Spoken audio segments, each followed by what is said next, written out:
வணக்கம் நண்பர்களே, விவேகம் விபிளேஸிலிருந்து டாக்டர் ஆனந்தராஜ். கடந்த காணொளியில் நாயன்மார்கள் 63 பேர் பற்றி பார்த்தோம். அதில் 3 பெண்களை பற்றி பார்த்தோம்.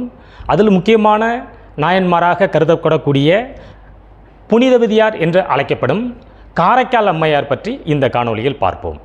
இந்த 63 நாயன்மார்களில் ஒருவர் மட்டும் அமர்ந்த நிலையில் இருப்பார் என்று கடந்த காணொளியில் கூறினேன்.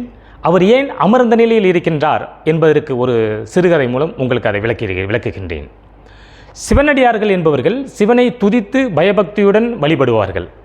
அவ்வாறு இந்த காரைக்கால் அம்மையார் அவர்களும் கைலை மயிலையில் சிவனை வழிபடுவதற்காக செல்லும் பொழுது அந்தருடைய பக்தி பரவசத்தால் தான் கால் பாதம் படாத அளவதற்கு தலைக்கீழாக நடந்து சென்றார்.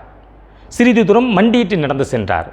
இப்படி வித்தியாசமாக நடந்து செல்லும் பொழுது சிவனும் பார்வதியும் அமர்ந்திருந்து கண்டுகளித்து, யார் இந்த அம்மையார், ஏன் இப்படி வருகிறார் என்று பார்வதி சிவனிடம் கேட்க, சிவன் நமது மீது கொன்ற பக்தியின் காரணமாக இந்த அம்மை இப்படி செய்கிறார் என்று வினவ, உடனே இருவரும் பக்தி வரசப்பட்டு, அம்மையே எழுந்திரியுங்கள் என்று கூறினார் சிவன். அந்த கடவுளே ஒரு பெண்ணை பார்த்து அம்மா என்று அழைத்ததாலும் இவர் காரைக்காலில் பிறந்ததாலும் காரைக்கால் அம்மையார் என்று அழைக்கப்படுகிறார். சரி, இவர் தமிழுக்கு என்ன சிறப்பு தொண்டாற்றினார் அப்படின்னா, இவர் இசைத்தமிழால் இறைவனை பற்றி முதலாக துதித்து பாடியவர் காரைக்கால் அம்மையார் மட்டுமே. இதற்கு முன் செயல்களாலும் உரைநடைகளாலும் கடவுளை துதித்து பாடியவர்கள் இசைத்தமிழால் பாடிய முதல் அம்மையார் காரைக்கால் அம்மையார்.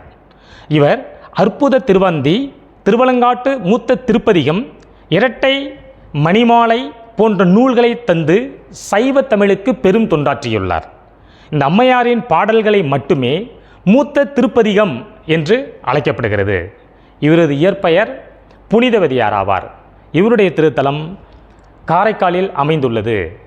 இவருடைய பிறந்த நாளை முன்னிட்டு ஒரு விழா சிறப்பாக கொண்டாடப்படுகிறது. அந்த விழாவை பற்றி வரும் காணொளியில் பார்ப்போம். நன்றி நண்பர்களே.